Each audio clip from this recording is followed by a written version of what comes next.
बातमी राष्ट्रीय पातळीवरून आहे। किसान मोर्चाच्या पार्श्वभूमीवर आज भारत बंदची घोषणा करण्यात आली आहे। किसान मोर्चाला पाठिंबा देण्यासाठी पंजाबमध्ये शेतकऱ्यांनी रेल्वे वाहतूक रोखून धरली आहे। शेतकऱ्यांना दिल्लीमध्ये प्रवेश करण्यापासून रोखण्याचा प्रयत्न केला जातोय। 30,000 अश्रुधुराच्या नळकांड्यांचा साठा यावेळी पोलीस आणि इतर सुरक्षा दलाकडून जमा करण्यात आलाय। पंजाब आणि हरियाणामध्ये इंटरनेट सेवा बंद करण्यात आली आहे, तर शेतकऱ्यांना दिल्लीपासून 200 किलोमीटर अंतरावरच रोखण्यात आलं आहे।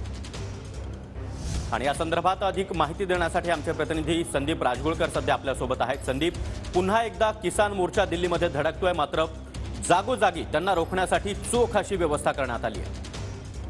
अगदी बरोबर आहे सागर। आज खरं तर आंदोलनाचा 4था दिवस आहे आणि आजच्या दिवशी खरं तर शेतकरी हे राजधानी दिल्लीपर्यंत पोहोचतील अशी अपेक्षा व्यक्त केली जात होती, मात्र अजूनही राजधानीच्या बॉर्डर पर्यंत शेतकरी आंदोलक जे आहेत ते पोहोचलेले नाहीत। सिंघू बॉर्डर, टिकरी बॉर्डर, गाझीपूर बॉर्डर इथं मोठा पोलीस बंदोबस्त असताना फक्त शंभू बॉर्डरवरच आंदोलनकर्त्यांचं जे आंदोलन आहे ते मोठ्या प्रमाणामध्ये होतानाचं चित्र पाहायला मिळतंय। शंभू बॉर्डर ही राजधानी दिल्लीपासून जवळपास 220 किलोमीटर अंतरावर आहे। पंजाब आणि हरियाणा या दोन राज्यांच्या दरम्यान ही खरं तर जी हद्द येते किंवा बॉर्डर येते ती आहे आणि त्याच ठिकाणी आंदोलन पाहायला मिळतंय।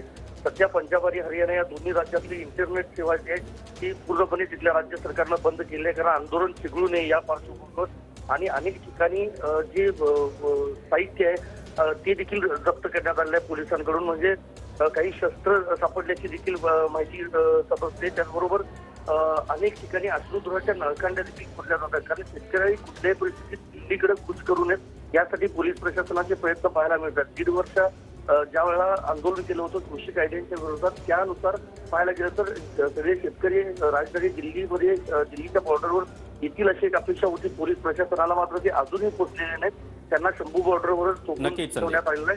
त्यामुळे आता पुढची दिशा नेमकी काय असते हे बघावं लागेल आणि शेतकरी संघटनांसोबत नक्कीच संदीप, त्यामुळे शेतकरी आंदोलनावर आपलं लक्ष असणारच आहे। धन्यवाद तुम्ही दिलेल्या या सविस्तर माहितीसाठी।